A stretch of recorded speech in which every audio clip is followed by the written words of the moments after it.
স্পর্শ করবে না। স্যার আমাদেরকে বলছিল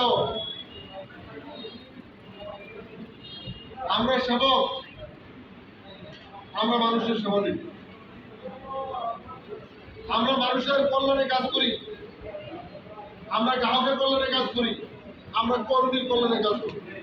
এই যে আমরা আজকে কয়েক মাস ধরে বসা, আমাদের গ্রাহকরা করে রাখাই আছে, আমাদের কর্মীরা করে রাখাই আছে। আমরা কয়েক মাস ঘরে বসা, আমাদের কর্মীরা রাখাই আছে, গ্রাহকরা রাখাই আছে। আজকে থেকে তোমরা সবাই বেরিয়ে যাও, আল্লাহর নামে বেরিয়ে যাও। গ্রাহকের ঘরে ঘরে গ্রাহকের চেক দাও, কর্মীর ঘরে ঘরে কর্মীর বেতন দাও। আমার কর্মী বাঁচুক, আমার গ্রাহক বাঁচুক। আমার কর্মী বাঁচতে, আমার গ্রাহক বাঁচতে ব্যবসা 2 দিন আগে করে